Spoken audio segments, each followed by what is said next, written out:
नमस्कार। क्या लगता है वार कब तक ख़त्म होगा? और वार जब भी ख़त्म हो, लेकिन भारत में एक अलग तरह का भड़काने का, अफ़वाह फैलाने का, पैनिक करने का वार चल रहा है।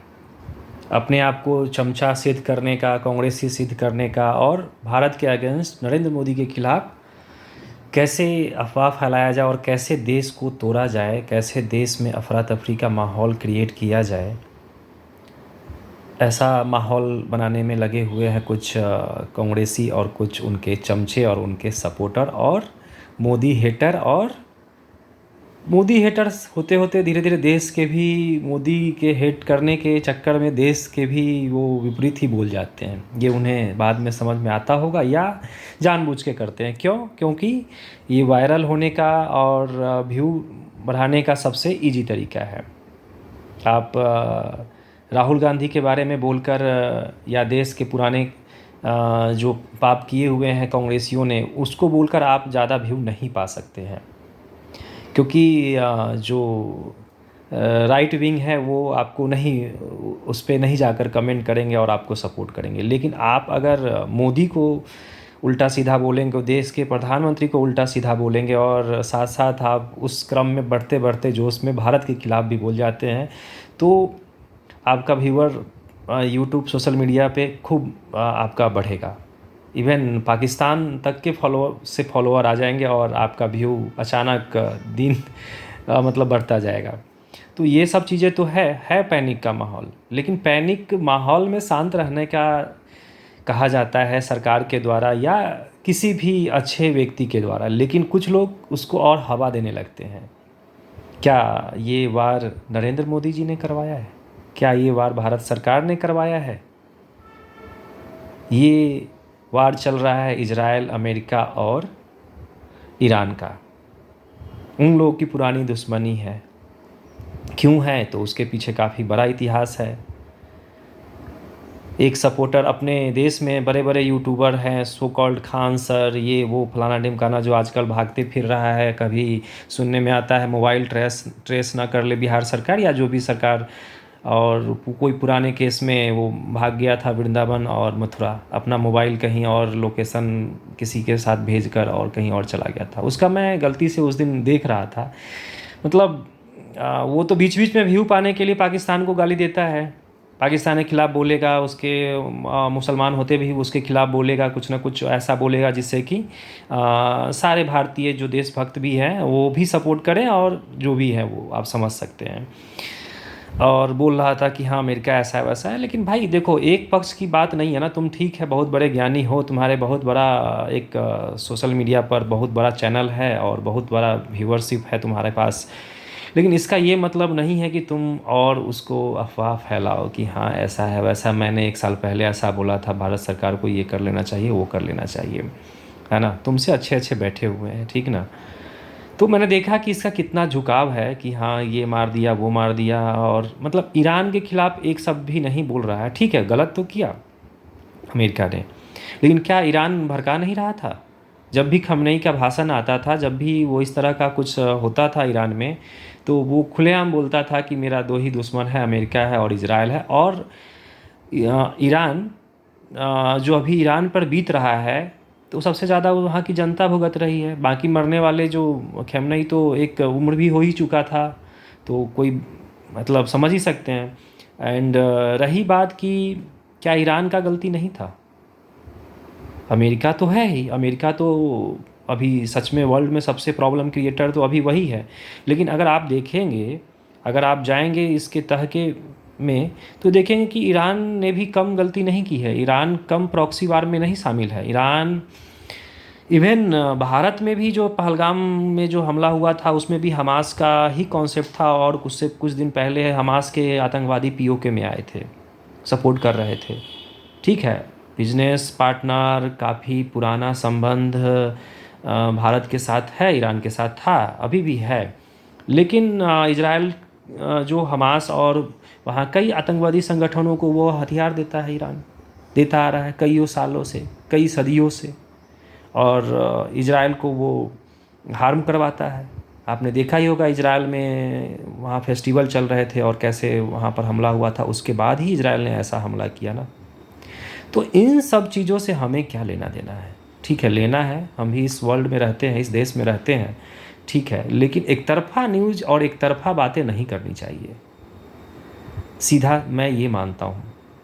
अब उतना इतिहास में और उतना हम उसमें नहीं जाएंगे, लेकिन ओवरऑल देखा जाए तो इसमें तो भारत का कोई हाथ नहीं है, बिल्कुल भी नहीं है। एंड अभी जैसे कि न्यूज़ काफ़ी चल रहा था कि भारत में ईरान के नेवी वाले आए थे युद्ध अभ्यास में, एंड वो जा रहे थे तो एक शिप को डिस्ट्रॉय कर दिया अमेरिका ने हिंद महासागर में। ठीक है, बहुत सारी बातें हैं, अभी जियो पॉलिटिक्स और चल रही है। एक को शरण भी दिया है ईरान के युद्धपोत नेवी वाले को, भारत ने, उसने जब हेल्प मांगा तो ये सब चीज़ें चल रही है वर्ल्ड में।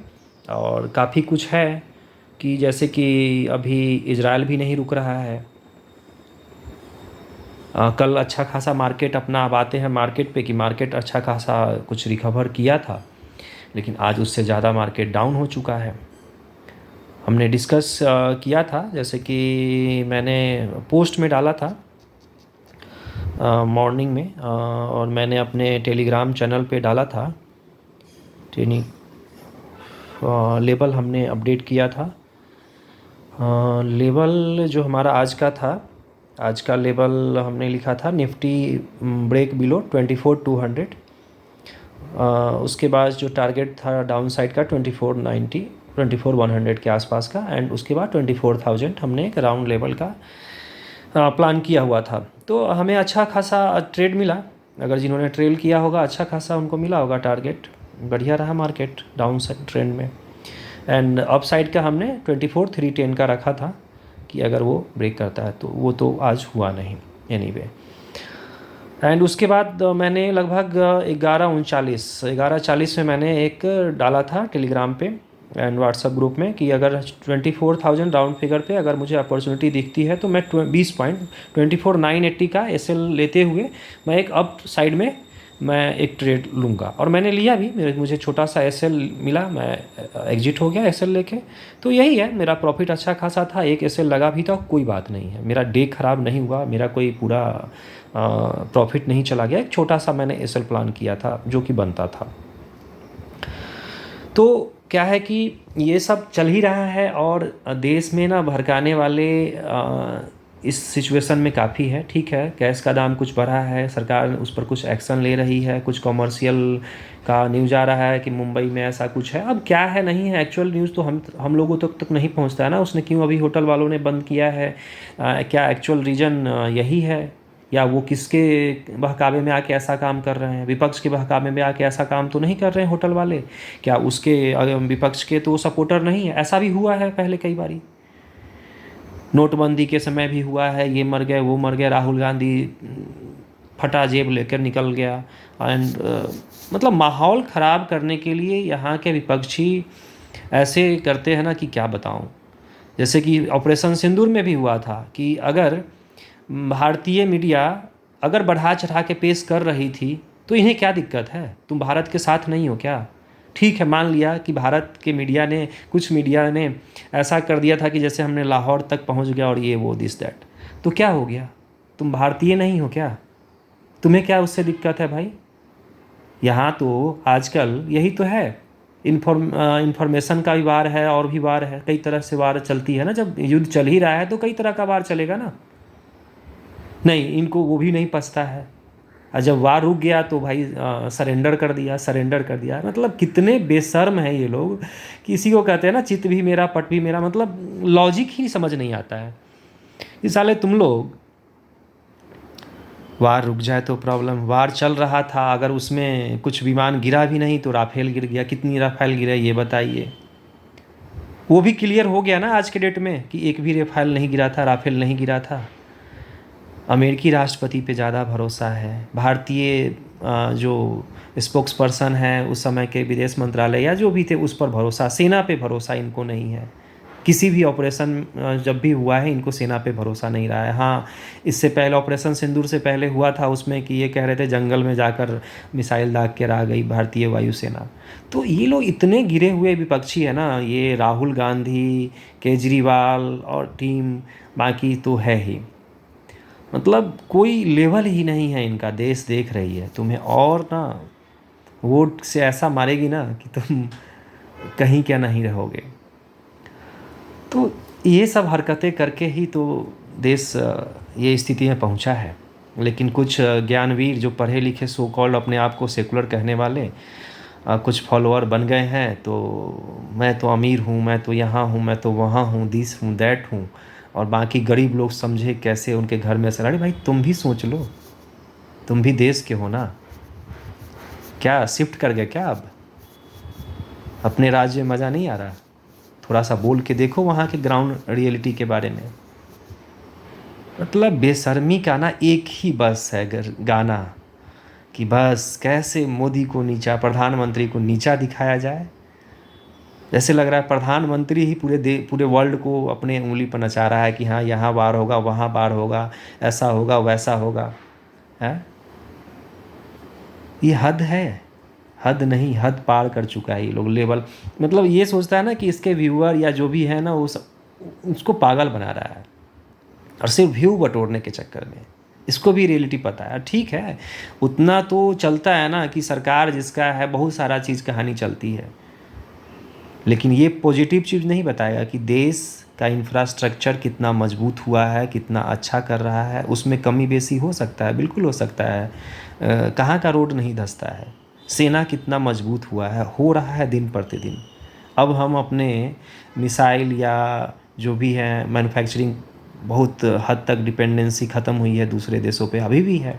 हम अब बाहर के देशों में बेच भी रहे हैं सैन्य हथियार वगैरह या जो भी है, बहुत सारी बातें चल भी रही है।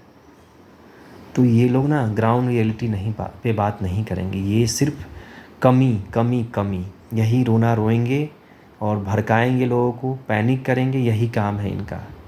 और अपने आप को कहेंगे कि मैं अमीर हूँ, सो कॉल्ड सेकुलर बनते हैं। अपने धर्म पे इनको कभी गर्व नहीं होगा। हद है यार, मतलब समझ से परे है कि ऐसे भी अपने देश में है। अरे ठीक है, लोकतंत्र है, बोलो, खूब बोलो, बोलने में क्या जा रहा है। सोशल मीडिया इसीलिए बना है, बोलो, अपनी बात रखो, अपना विचार प्रकट करो। लेकिन इन लोगों ने लेबल गिरा दिया है, लेबल का ऐसा तैसा कर दिया है ना कि इनके बारे में बोलना बहुत ज़रूरी है। इनको काउंटर करना बहुत ज़रूरी है। मैंने ट्विटर पे डाला है इन लोगों को टैग करके, अभी मैं आगे और भी डालूँगा। मुझे समय नहीं मिल पाता है, नहीं तो मैं इन लोगों के ख़िलाफ़ खूब बात करूँ, और काफ़ी मैं सोशल मीडिया पे इनका क्लिप डाल के इनको वायरल करूँ कि देखिए कैसी बातें हो रही है। और भी हैं बोलने वाले, लेकिन बात तो किया ही जाएगा ना ऐसे लोगों के ख़िलाफ़। तो हम लोग का आज वैसे डे बहुत अच्छा रहा, ट्रेड किया। और मैंने पहले ही बताया है कि ओवर ट्रेडिंग से बचे, सब हर कोई कहता है, जो भी पुराने ट्रेडर हैं सब कहते हैं। तो ये रियलिटी है, ओवर ट्रेड से बचे। आज बहुत ही सिंपल ट्रेड था, कहीं कोई दिक्कत नहीं था। आप कभी, एक बात मैं और भी आज बताऊं अपने एक्सपीरियंस से, कि कभी भी जैसे कि अगर आप मान लीजिए मेरा लेवल नहीं भी देख रहे हो, आप कैसे भी ट्रेडिंग करते हो, लेकिन जैसे ही डे लो ब्रेक किया, अगर आपने अपसाइड का लिया हुआ है, आपका कोई भी एक एसएल तो सोचा ही होगा ना, जहाँ पे भी एंट्री किया होगा तो एक स्टॉप लॉस सोचा होगा। अगर वो हिट करती है ना, तो आप विद इन 5 या 10 मिनट जो भी लॉसेस है उसको कट कर ले। ये उम्मीद में, ये फोमो में बैठे ना रहें कि नहीं मार्केट रिकवर कर जाएगी। कर सकती है, बिल्कुल कर सकती है। अगले आप जैसे ही हो सके स्टॉप लॉस बुक करेंगे, अगले कैंडल में हो सके वो मार्केट बड़ा कैंडल बनाकर आपके लेवल पे आ जाता, फिर आपको अफसोस। लेकिन जो डिसिप्लिन है ना उसको फॉलो हमेशा करें, ये लॉन्ग टर्म के लिए बहुत ज़रूरी है। मैंने भी सीखा है मार्केट से ही, मैं भी बैठा रह जाता था, मैं होप ट्रेडिंग में फंस जाता था। स्टार्टिंग डे की मैं बात बता रहा हूँ। तो इन सब चीज़ों से बचना है, लर्निंग पर फोकस करना है, और लेवल पर फोकस करना है, सपोर्ट रेजिस्टेंस का ध्यान देना है, और साथ साथ एंट्री के बाद हमें एग्जिट प्लान भी पर फोकस रखना ही रखना है। आप ओपन अगर आप ऑप्शन ट्रेडिंग कर रहे हैं तो वो भी बहुत मोस्ट इम्पोर्टेंट है। तो लेवल जैसा कि मैं बता ही रहा हूँ बहुत इजी है, कोई भी लेवल निकाल सकता है कुछ दिनों की मेहनत में चार्ट देखते देखते। इसके लिए कुछ बड़ा आपको स्टडी या ऐसा नहीं है, बस आप चार्ट देखेंगे, थोड़ा बहुत स्टडी करेंगे और आप थोड़ा बहुत जानकारी रखते हैं तो ईजी वे में आप निकाल सकते हैं। और मैंने एक मेरा एसेल छोटा सा लगा था, मैंने मन नहीं था लेकिन मैंने एक ट्रेड लिया था कि नहीं यहाँ पर सपोर्ट ले सकता है, तो मैंने वो ट्रेड किया था बाय साइड का। और मैंने टाइम देख सकते हैं, मैंने 11:39 के आसपास अपडेट किया था। तो ये था आज का हमारा अपना हम लोगों का। बाकी देखते हैं कल का कैसा रहेगा। मुझे अभी कुछ लेबल मैं डाल दूंगा ग्रुप में, जैसा कि मैं देख रहा हूँ, एक बार देख लेते हैं। मैंने लेबल, क्योंकि मेरा डाउन साइड का जो मेरा दिख रहा है ना कि 24,800, अगर इसको मार्केट कल ब्रेक करती है तो मैं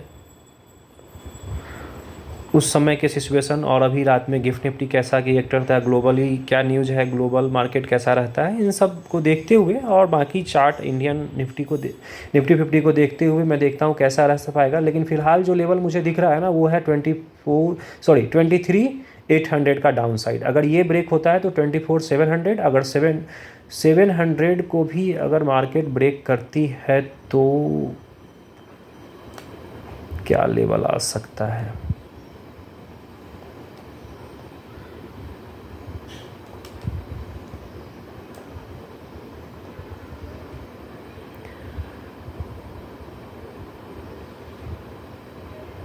$24,500 एंड 24,400 ये बहुत इम्पोर्टेंट सपोर्ट जोन है, यहाँ तक आ सकता है। अप साइड का मैंने बताया भी था, मैं एक बार बता देता हूँ। अप साइड का जो मुझे दिख रहा है 24,000 के ऊपर अगर मार्केट सस्टेन करती है तो एक वो मैं लॉन्ग टर्म के लिए थोड़ा बता रहा हूँ कि, लेकिन अभी मार्केट है 24,850, 23,900, 24,940 के आसपास अगर मार्केट ब्रेक करती है तो हम 24,000 फर्स्ट लेवल देख पाएंगे एंड फिर 24,100 के आसपास मार्केट आप देख पाएंगे कल। बाकी हम मॉर्निंग में मैं लेवल अपडेट करूंगा, बाकी सुबह मिलते हैं। सुबह मैं लगभग 10 बजे के आसपास ही मैं लेवल अपडेट करता हूं और आप देख लेंगे उसके बाद हम लोग।